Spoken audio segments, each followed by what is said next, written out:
Women's equality. The United States Congress passed the 19th Amendment to the Constitution, granting women full and equal voting rights on this day in 1920. Every year on August 26, we commemorate this right with National Women's Equality Day.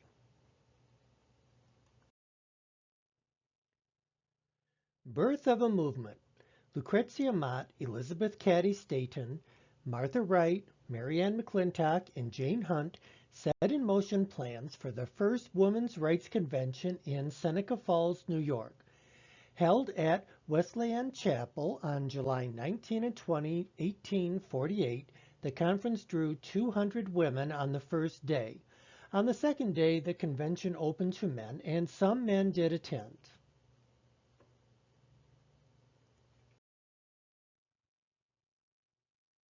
During the convention, leaders presented 12 resolutions. They enumerated in the rights that women should be equal to men socially, economically, legally, and representatively. Of the resolutions, all but the ninth were approved unanimously.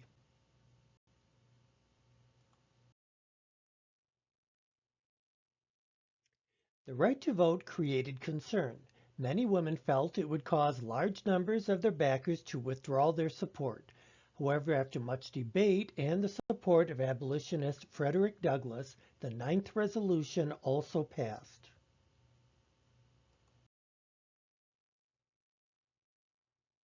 The right to vote. Women's suffrage began in earnest then in the United States. Another advocate, Susan B. Anthony, joined Stanton in 1869 to create the National Women's Suffrage Association, NWSA.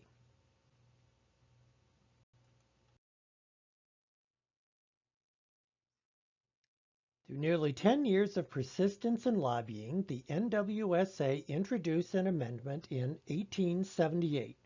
Despite years of debate and finally to the floor of Congress in 1886, only to be defeated.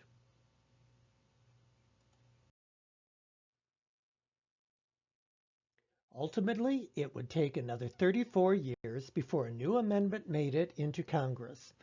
For several years, advocates continued passing the baton. New states entered the Union, and their constitutions included rights for women that states before them never had, the right to vote.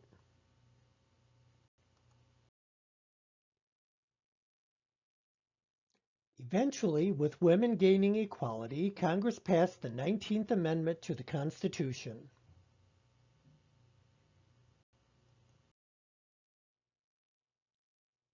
Today, with women's rights in headlines the world over, the awe-inspiring stories of women's lack of rights, not to mention the Me Too and Time's Up movements, unquestionably we are witnessing a mass call for change in gender equality.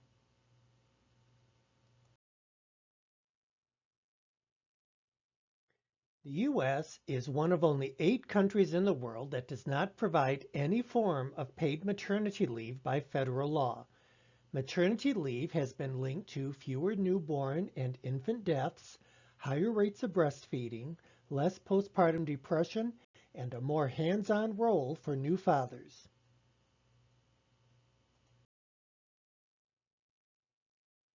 Harassment is a significant issue for women exercising outdoors.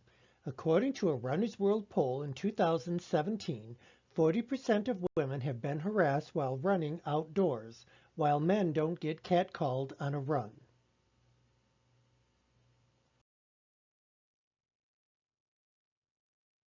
As a result of contraceptive use, there were 26 million fewer unsafe abortions in the world's poorest countries. This staggering statistic is really quite simple. Greater access to contraception saves lives.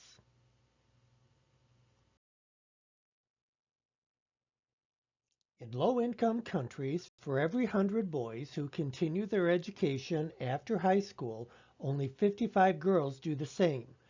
Access to education is life-changing. Sending girls to school leads to improved literacy, higher wages, and faster income growth.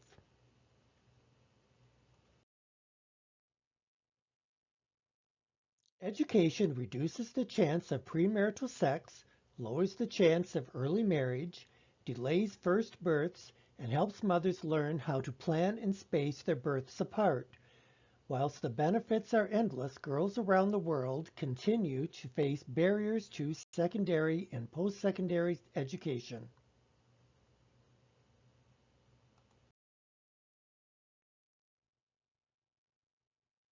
On average, women around the world spend more than twice as many hours as men doing unpaid work.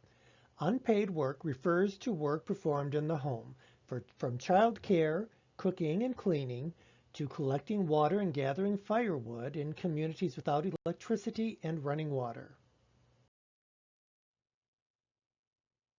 Women across the world currently bear the majority of child care, but when fathers take at least 40% of the child care responsibilities, they themselves are at lower risk of depression and drug abuse, and their children will average higher test scores, have stronger self-esteem, and fewer behavioral problems.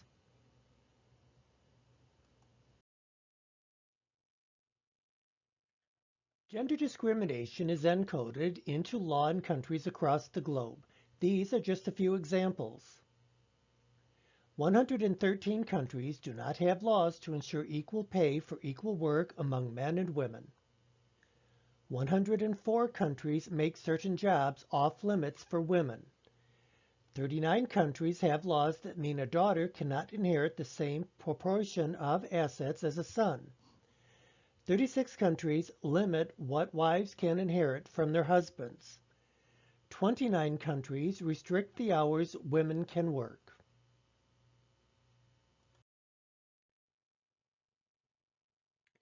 Divorce has a greater negative effect on women financially than it does on men.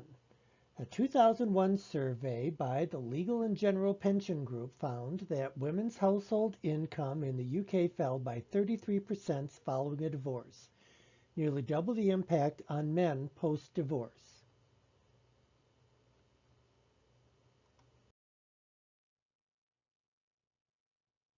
If you're a woman, you're probably being underpaid. Women make up nearly half the workforce but continue to earn significantly less than men who do the same jobs. The nearly 20% wage gap has barely moved in years.